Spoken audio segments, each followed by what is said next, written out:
Hello everyone. इस video में हम देखेंगे कि हम हॉरोस्कोप को सिंपल तरीके से सिंपल टेक्निक्स के साथ कैसे एनालाइज कर सकते हैं बिना किसी कॉम्प्लिकेशंस में जाए, बिना किसी टेक्निकल नॉलेज के।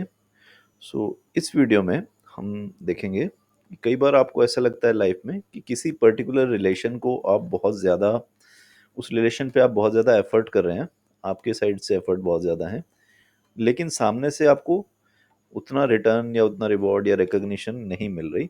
So the other person is not putting the same effort. आपकी तरफ से बहुत ज़्यादा एफर्ट हो रहे हैं, ये आपकी वाइफ हो सकती हैं, आपके बच्चे हो सकते हैं, आपके पेरेंट्स हो सकते हैं।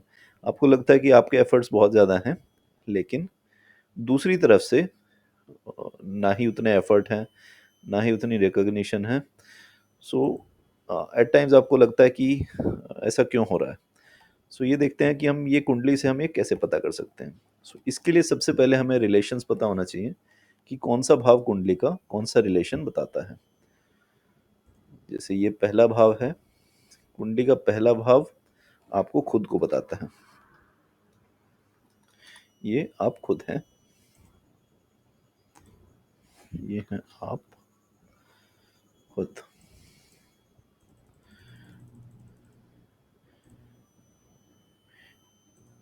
इसके अलावा ये आपकी स्पाउस के नानकों को भी दिखाता है, आपकी स्पाउस के मदर साइड, स्पेशली आपकी स्पाउस की grand mother, maternal grand mother, नानी, आपकी हस्बैंड या वाइफ की नानी। दूसरा भाव, दूसरा भाव आपका जनरल फैमिली सर्कल है। ये जो भाव है आपका, ये आपका जनरल फैमिली सर्कल है। ये धन भाव भी है। धन की बात अभी नहीं करेंगे, अभी जस्ट हम रिलेशंस पे स्टिक करते हैं। ये है हमारा जनरल फैमिली सर्कल। यहाँ जो रिलेशन आता है वह है आपके फैमिली सर्कल्स। ये है फैमिली सर्कल। इसके बाद आ जाता है हमारा तीसरा भाव। तीसरा भाव है आपके छोटे भाई बहन। ये जो है आपके, ये हैं छोटे भाई बहन, यंगर सिबलिंग्स। चौथा भाव है आपकी मदर का। ये भाव है आपकी मदर का और साथ में आपके फादर इन लॉ का भी।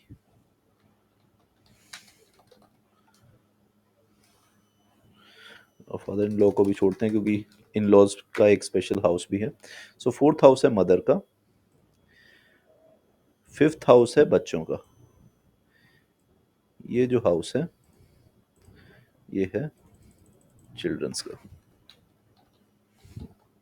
ये आपके बच्चे हैं, फिफ्थ हाउस। इसके बाद है सिक्स्थ हाउस। ये वाला जो भाव है, ये हाउस है आपके मामों का, आपके मदर के रिलेटिव्स का। ये हो गए आपके मैटरनल अंकल्स एंड आंट्स, आपके मामे या मौसियाँ। इसके बाद आता है हमारा सातवां भाव। ये हाउस है आपके स्पाउस का। ये है आपका स्पाउस, हस्बैंड या वाइफ। ये है आपका स्पाउस। फिर है एट्थ हाउस। ये हाउस है आपके इन लॉज का। ये हाउस है हमारा इन लॉज का। नाइन्थ हाउस, नाइन्थ हाउस है फादर का।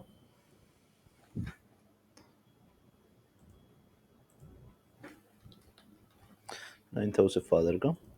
Tenth house,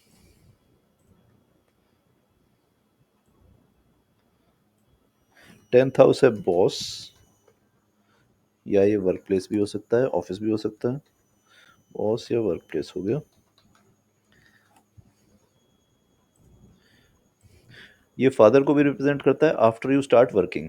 ninth house father को रिप्रेजेंट करता है जब तक आप काम करना शुरू नहीं करते। टेंथ हाउस रिप्रेजेंट करता है जब आप काम करना शुरू कर देते हैं, किसी तरह के प्रोफेशन में चले जाते हैं। टेंथ हाउस है बॉस या वर्क प्लेस। फिर है इलेवेंथ हाउस।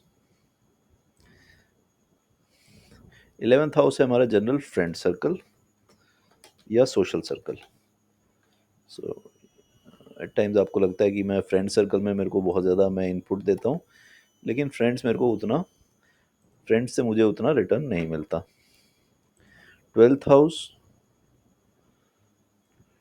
12th हाउस है आपके फादर के साइड के रिलेशंस का।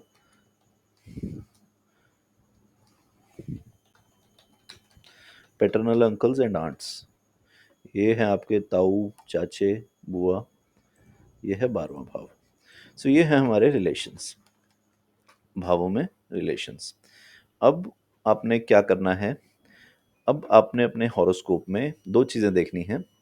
एक तो आपने देखना है कि 10 नंबर की राशि कहाँ पर है, दूसरा आपने देखना है कि शनि की पोजीशन कहाँ है। सो अगर हम इस हॉरोस्कोप में देखें, अगर इस ब्लैंक हॉरोस्कोप से स्टार्ट करें,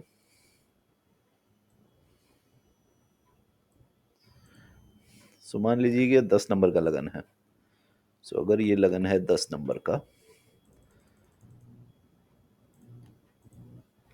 सो ये 10 नंबर का लगन है, तो यहाँ होगा 11 12 1 2, तो इस तरह से 10 नंबर का लगन है। तो 10 नंबर राशि आपके पहले भाव में आ गई है, जो आपका खुद का भाव है। इसका मतलब आपको लाइफ में हार्ड वर्क बहुत ज़्यादा करना पड़ेगा, लेकिन रिटर्न आपको उतना नहीं मिलेगा।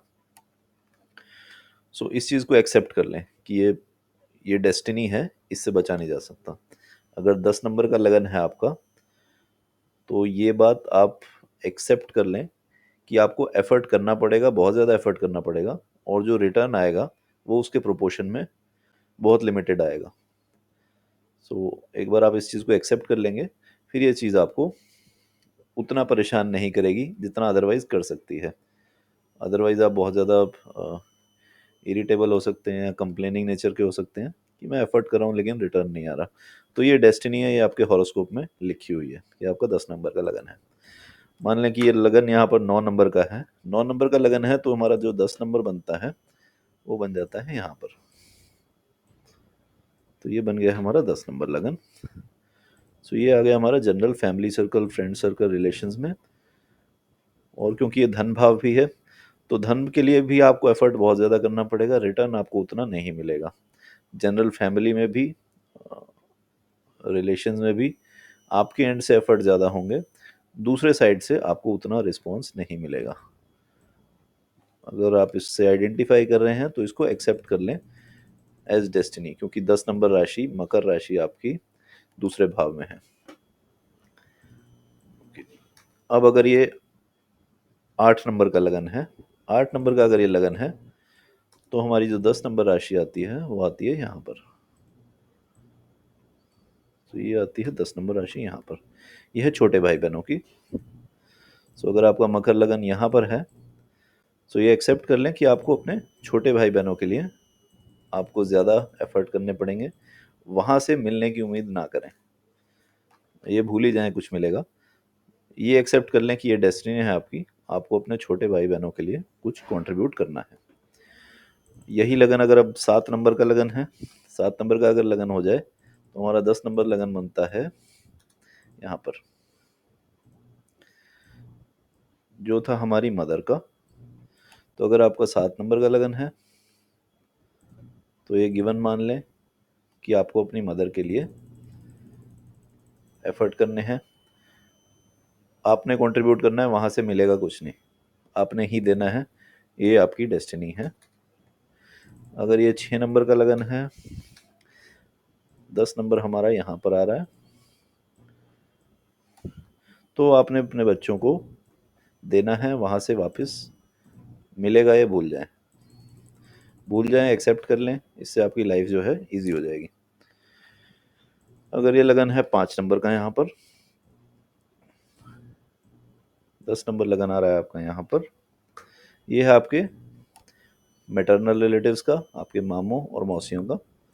तो यहाँ पे आपको उनको देना है, कोशिश करें ज़्यादा से ज़्यादा कंट्रीब्यूट करें और एक्सपेक्ट कुछ ना करें, क्योंकि यहाँ पे आपको सिर्फ देना ही है। जहाँ पर मकर राशि है या शनि की प्लेसमेंट है, वो भाव आपका, वो आप डेस्टिनी लेकर आए हैं, वहाँ पे आपको देना ही है, मिलना वहाँ से नहीं है। अगर ये 4 नंबर का लगन है, 10 नंबर आपका यहाँ पड़ता है, ये है आपका 10 नंबर। तो आपको अपने हस्बैंड वाइफ के लिए ज़्यादा करना पड़ेगा, किसी भी वजह से कंडीशंस ऐसी बन जाएंगी, करना पड़ेगा। चाहते ना चाहते आपको करना ही है, क्योंकि ये देने का रिलेशन आप लेकर आए हैं।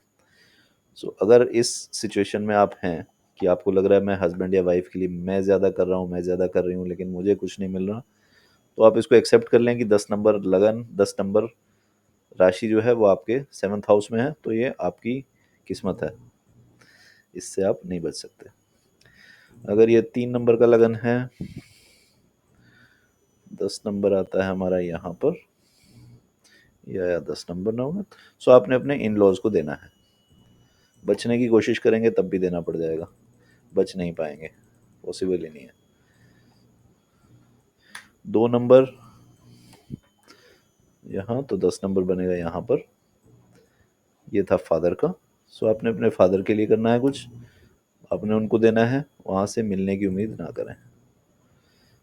1 नंबर, 10 नंबर बनेगा हमारा यहाँ पर, ये हमारा 10 नंबर। ऑफिस बॉस, आपको वर्क में ज़्यादा कंट्रीब्यूट करना है, रिकॉग्निशन नहीं मिलेगी, पैसे भी कम मिलेंगे, परेशान होके करना चाहते हैं परेशान होके कर लें, और उसको एक्सेप्ट करके करना चाहते हैं तो एक्सेप्ट करके कर लें, करना आपको पड़ेगा ही। ठीक है जी। इसके बाद 10 से हमने शुरू किया था, 11, ओके 10 यहाँ रह गया हमारा। ओके, अगर 10 नंबर हमारा यहाँ आता है, ओके अगर 10 नंबर हमारा है यहाँ पर, 10 नंबर यहाँ पर है, सो हमें अपने फ्रेंड्स के लिए कंट्रीब्यूट करना है, फ्रेंड्स को हमें ज़्यादा से ज़्यादा देना पड़ेगा। और अगर फाइनली 12 नंबर भाव में आता है, तो यह है आपके चाचे और ताऊ, फादर के साइड के रिलेटिव्स, इनके लिए आपको ज़्यादा करना पड़ेगा अगर 10 नंबर यहाँ पर है। सो ये था मकर राशि। इसके साथ आपको देखनी है शनि की प्लेसमेंट, कि शनि खुद कहाँ प्लेस्ड है। सो अगर 10 नंबर मान लीजिए कि शनि यहाँ पर है, तो सैटर्न 4th हाउस में है। ठीक है, सैटर्न 4th हाउस में हो गया, और मकर राशि आपकी बन रही है 10 नंबर में।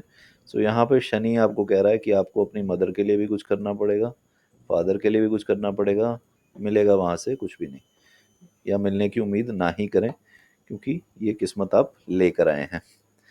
इसी तरह बहुत कॉमन मैरिजेज में स्पेशली ये देखा जाता है, स्पेशली इसमें फ्रस्ट्रेशन देखी जाती है, कई बार दोनों यहाँ पे हो जाते हैं। जैसे 7th हाउस में आपको 10 नंबर राशि देखने को मिलेगी, यहाँ पे 10 नंबर राशि है, या यहाँ पर शनि हो गया, यहाँ पर शनि हो गया, तो ये हो गया शनि बच्चों के लिए, ये हो गया हस्बैंड या वाइफ के लिए।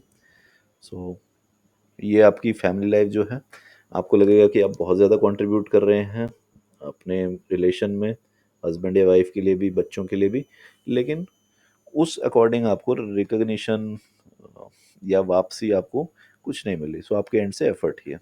सो ये बहुत कॉमन कॉम्बिनेशन है, स्पेशली मैरिजेस में देखा जाता है कि शनि कहीं ना कहीं से इन दोनों के साथ जुड़ा होता है।